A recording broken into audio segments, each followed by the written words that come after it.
chances are you spend some of your day in this. Or like this. Hey, check this out. But would you be surprised if I told you that video telephony didn't start anytime close to when FaceTime or Zoom was created? This is the Picturephone Mod 2. It debuted 50 years ago in 1970. But the story of the videophone didn't start here either. It actually begins long before this was even made.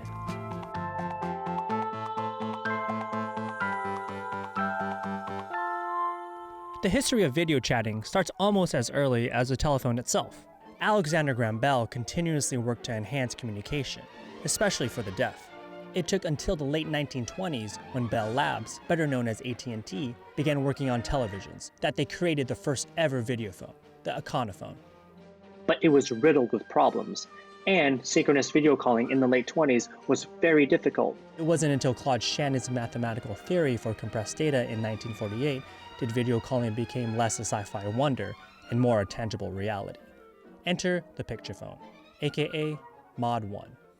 Technicians make last-minute adjustments for the world's first demonstration of the telephone of tomorrow at the Western Electronics Convention in San Francisco. Bell Labs knew they had something special with the Mod 1, and they wanted people to know that. They held public demos at Disneyland and the 1964 New York World's Fair. In other words, AT&T was running an active public relations campaign for the Mod 1. So the Picturephone and its precursors were popularized by the American media in terms that were set by AT&T itself. They influenced what the press said about them, and futurism was one of the messages that they wanted to convey about their product. That futurism was soon brought to the public. Picturephone booths started to appear in major cities like New York and Washington, D.C. Here's when it ran to its first consumer issue: cost. The price for a 3-minute call was $16. That's $130 today. But that didn't stop AT&T from launching their next version, the Picturephone Mod 2. They wanted to make a splash for its release with a well-publicized inaugural call between the mayor of Pittsburgh and the CEO of a large aluminum company. I congratulate them on it. I think they've done a wonderful job, and I think that we're going to see this Picturephone system expanded about as rapidly as they're able to take care of it. The Mod 2 was a technological marvel for its time. Every piece inside the device was a glimpse of what this technology could do in the future. So not only were there advances, in the electronics itself and in the signal compression and in the transmission, but even in just the industrial design and the beauty of the device and all the little mechanisms that came with it were all really ahead of its time. For the Picturephone, it was miniaturization of the picture tube, the CRT, also an incredibly small and very advanced camera for the time. It was 0.84 megapixels, which that was truly revolutionary to have a solid-state camera of that resolution. AT&T anticipated 100,000 Mod 2 users around the time of its launch. Boy, were they wrong. The Picturephone was certainly a commercial failure, but it was a technological success.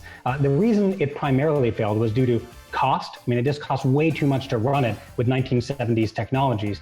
And also and because of that, it had a very limited scale. It had this network effect problem where you could only dial the 500 other people that were spending all that money to do it. So why have a Picturephone if you can't call anyone? So until the price comes down, the video phone remains the phone of the future. See you then. Good looking. In the 80s, AT&T and similar companies focused on selling video calling to corporations. Why? Because they had the money to spend on all the equipment that was needed. Conversations around video calling for consumers resurfaced once again in the early 90s because of the invention of the codec, the commercialization of the internet, and webcams. In the early 90s, the difficulty with doing a video chat was there was a real lack of standards around how you would set up a connection, how you would negotiate what you could actually, how the machines could talk to each other. And then in terms of the video protocols and the video compression algorithms, they were very, very early in their development, so they weren't very efficient. But one platform pushed video chat from the ether of forgotten technology to the minds of the consumer.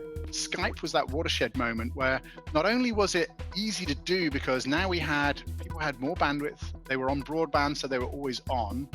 You had a service that operated in a freemium model, which was a relatively new entry into the video conferencing market. It was a great way of getting a lot of people interested in that technology at the right point where A, the video codecs had become more efficient and the bandwidth was sufficient that you could sustain what looked like a reasonable conversation. We are going to begin tonight, as we unfortunately so often do, with more records being shattered nationwide.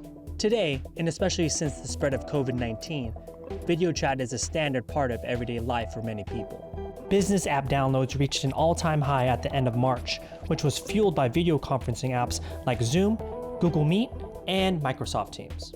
Twitter has allowed staff to work from home forever, while Zoom and Trint can transcribe video conferences and webinars automatically.